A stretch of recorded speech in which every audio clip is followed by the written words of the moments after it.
नमस्कार प्यारे दर्शकों, नक्षत्र तक चैनल में आपका स्वागत है। आज जन्म कुंडली के आधार पे बहुत सरल तरीके से मैं आपको बताने वाला हूं कि लव मैरिज के चांस आपकी कुंडली में हैं कि नहीं है। बहुत ही आसान तरीके से और पूरा बहुत ध्यान से देखिए, क्योंकि ज्योतिष है, कुंडली है और मैं ऐसी विधि लाता हूं कि बिना किसी पूर्व जानकारी के, अगर ज्योतिष का ज्ञान नहीं है तो भी आप समझ सकें। तो इसलिए आपको थोड़ा ध्यान से देखना चाहिए, गलती ना हो, आसान तरीके से। आपके पास आपकी जन्म कुंडली होगी, नहीं है तो बनवा लीजिए या प्ले स्टोर से एस्ट्रोसैग नाम का एप्लीकेशन डाउनलोड कर लीजिए, वहाँ से कुंडली बना लीजिए। लग्न कुंडली आपको खोलना है। लग्न कुंडली देख करके आप कैसे जान सकते हैं कि प्रेम विवाह का योग है कि नहीं, लव मैरिज होगी कि नहीं होगी, लव मैरिज कब होता है, कैसे होता है, ये आप जान सकते हैं। तो चलिए मैं शुरू कर रहा हूँ और बहुत ध्यान से देखिए ये आपकी लग्न कुंडली होगी। यहाँ पर मैंने उदाहरण कुंडली ली है। अब जब जो आपकी कुंडली होगी उसमें ज़रूरी नहीं है कि जो गिनती जहाँ लिखा है वहीं लिखा रहे। जैसे ये लग्न होता है, ये पहला घर होता है, ये जो चतुर्भुज होता है, पहला चतुर्भुज, ये जो होता है इसको पहला घर बोलते हैं, लग्न होता है ये पूरा घर।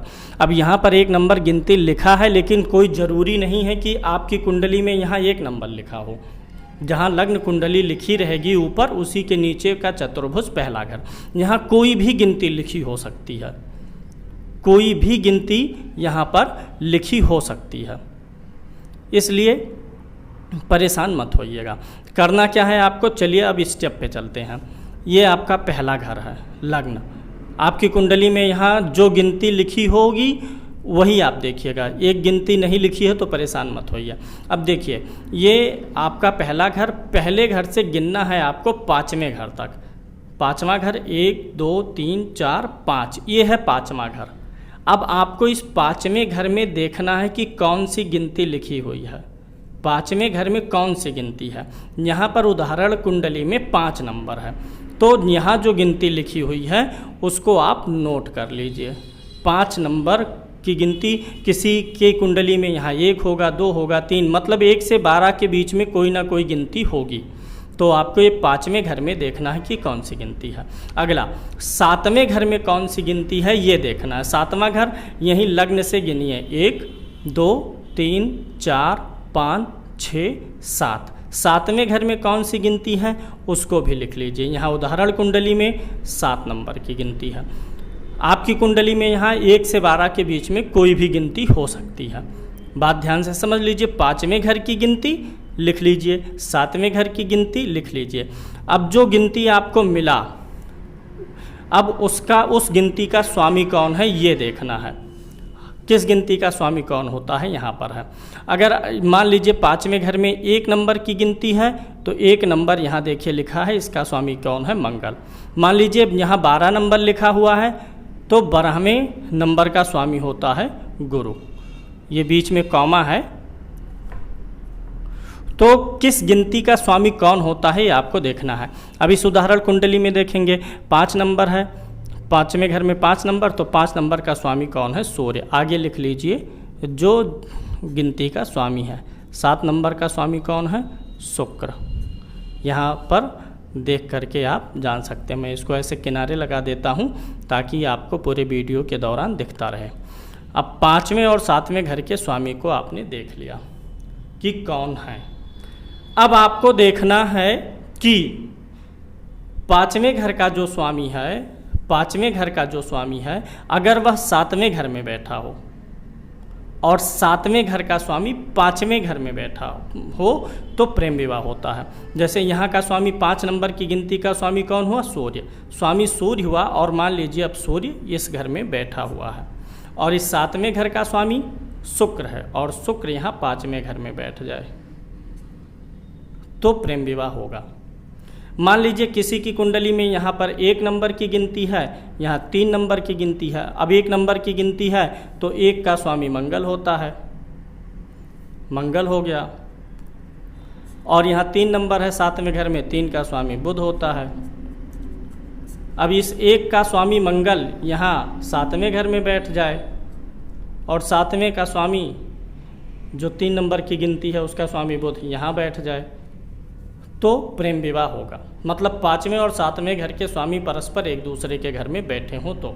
दूसरा रूल बहुत आसान है, बहुत ही आसान है। दूसरा कुछ नहीं करना है। आप देखिए आपकी कुंडली में किसी भी घर में जो 12 घर हैं, किसी भी घर में शुक्र और मंगल एक साथ बैठे हों, शुक्र और मंगल कहीं एक साथ एक घर में लिखे हों तो प्रेम विवाह का योग होता है। अब प्रेम विवाह के योग में कभी कभी ऐसा भी होता है कि विवाह नहीं होता है लेकिन प्रेम योग होता है, अफेयर व्यक्ति का चलता है। अगर ये दोनों स्थितियां हैं तो अफेयर तो रहेगा ही।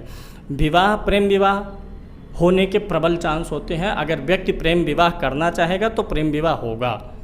अगर शुक्र मंगल किसी भी घर में, शुक्र और मंगल एक साथ, मान लीजिए यहाँ बैठ गए शुक्र मंगल, तो प्रेम विवाह का योग बन गया। शुक्र मंगल अगर यहाँ 7वें घर में एक साथ बैठ गए तो प्रबल योग हो गया। 5वें घर में बैठ गए तो प्रबल योग हो गया। तो ये प्रेम विवाह का योग हो गया। अगला योग प्रेम विवाह का, 7वें घर के स्वामी को देखिए, 7वें घर का स्वामी कौन सा है। अब यहाँ 7 नंबर की गिनती लिखी हुई है तो 7 नंबर का स्वामी कौन है? शुक्र।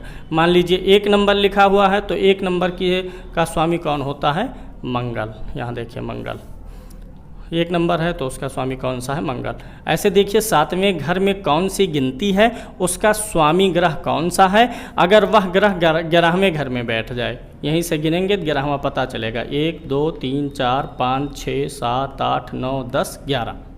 11वें घर में 7वें घर का स्वामी 11वें घर में बैठ गया तो ऐसे व्यक्ति का प्रेम विवाह का योग होता है। एक चीज़ यहाँ पर बिल्कुल स्पष्ट रूप से जान लीजिए, जो गिनती लिखी होती है कुंडली में वह घर नहीं होता है।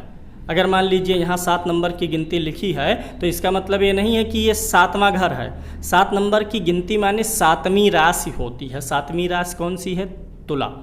मान लीजिए यहाँ 12 नंबर लिखा हुआ तो इसका मतलब ये नहीं कि ये 12वां घर है।